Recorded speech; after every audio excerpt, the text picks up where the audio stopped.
합리적이죠. 예. 네.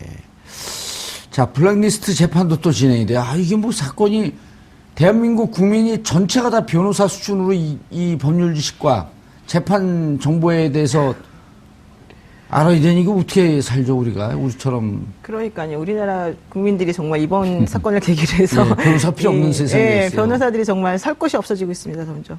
예. 지금 재판 어떻게 되고 있나요?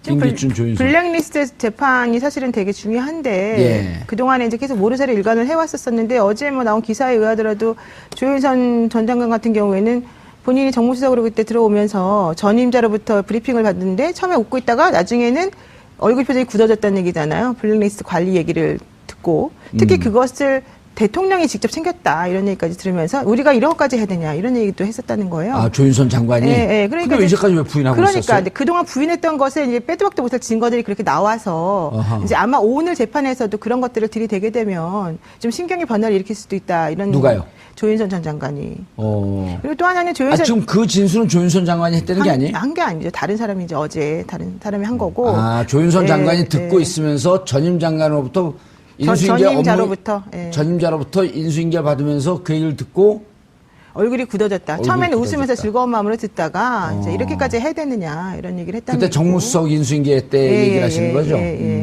그렇게 됐고 그래서 이제 오늘 재판하게 되면 과연 이 사람이 견딜 수 있을까? 또 중요한 건 지금 조윤선 전 장관의 심리적 변화가 사실 매우 중요합니다. 그분이 지금 구치소 생활을 잘 못 견뎌가지고 귤만 드시고 엄청나게 지금 말랐다는 거잖아요. 그리고 남편하고 하루 종일 그 접견실이 3개밖에 없는데 접견실을 아침부터 밤까지 계속 자기 혼자 독점적으로 사용하다시피 하고 있어요 지금. 그 변호인 접견은 그 시간 제한이 없으니까. 없죠. 그러니까 그러면서 남편하고 계속 이제 그런 소통을 하고 있는데 얼마나 답답하겠습니까?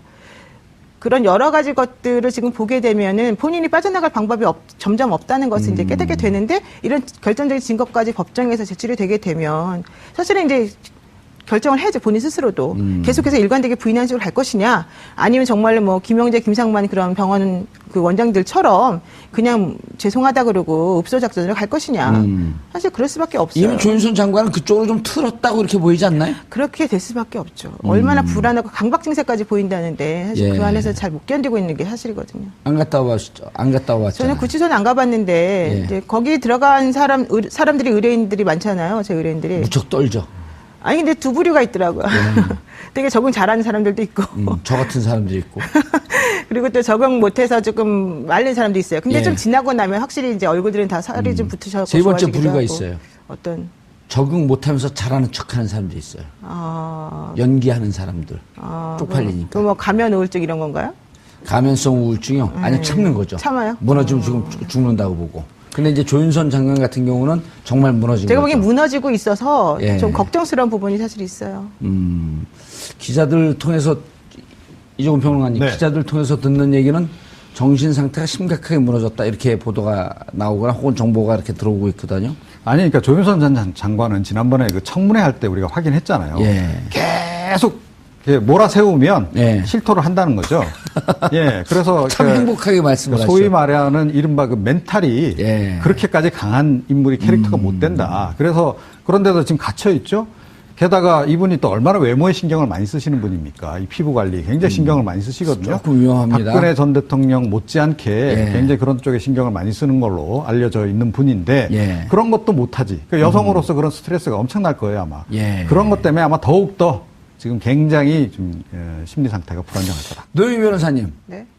마지막 결정적 질문. 하지 마세요. 아니요, 법률 질문. 왜냐하면 조윤선 두 부류가 지금 남아 있는 거예요. 김기춘 끝까지 모른다. 조윤선 장관 사실은 했습니다. 대통령 지시로 했습니다.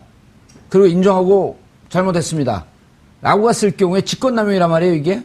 물론 기본적으로 특검에서 헌법 정신을 위배한 것이다라고 아주 높은 법률 철학적 얘기를 했지만 법은 싸잖아요, 이게. 직권남용 5년 이하의 징역. 네, 되게 형량에서 약간 10년 이하의 자격정지. 1,000만 원 이상의 벌금. 이하의 벌금. 그게 싸단 말이에요, 이게. 그럼 인정하게 되면 조윤선 장관 같은 경우는 형이 집행유예 나올 가능성이 높은데. 나와야 되겠죠, 사실. 근데 김기춘 실장 같은 경우는 부인한단 말이에요. 그럴 경우 집행유예로 못 나오지 않습니까? 이제 집행유예 해주는 조건이 기본적으로 본인이 이제 정말 범죄 저질렀다면 범죄한 사실을 인정하고 진정하게 뉘우치고 이래야 되잖아요. 예. 개전의 정이 있는 게 또 예. 중요하고. 그런데 만약에 조윤선 전 장관 같은 경우에 죄송하다. 내가 나중에 알았는데 박근혜 전 대통령을 좀 보호해야 된다는 생각 때문에 그런 식으로 잘못된 말을 하게 되었다라는 식으로 지금 얘기가 나오게 되면 또 그럴 수 있죠. 근데 지금 국회에서의 그 증언 및 뭐 그 감청에 관한 법률인가 그거의 위반이잖아요. 지금 그분들이 다 위증했다는 아직 혐의로. 고발했는지 안 했는지 그것도 고발했네요. 고발했잖아요. 고소를 그래서 그게 1년에서 10년 사이에 그 징역형을 선고하게끔 되어 있는 범죄거든요. 근데 사실 이제 그걸 따지면 같이 한 사람에 대해서 여러 가지 범죄 혐의가 들어가 있는 거기 때문에 반드시 5년 이하만 들어가는 건 아니니까 세질 수는 있어요. 그렇지만 그것에 불구하고 집행유예는 가능하죠. 아니요, 김기춘 인정을 안 할 김기춘 전 실장 같은 경우에 또 끝까지 인정 안 할지는 사실 몰라요. 그분들 사실은 대통령이 시켰다라는 식의 말을 조금 했어요. 했죠. 네, 그래서 이분이 재판이 사실 지금 시작한 지가 오늘인가가 지금 첫 번째 날 아니겠습니까? 그러니까 앞으로 어떻게 전개될지는 모르고 그래, 전제로 끝까지 부인했을 경우에 끝까지 부인한다 그러면 사실 집행유예 해주기는 어려울 수도 있죠. 그랬으면 좋겠습니다. 네. 네.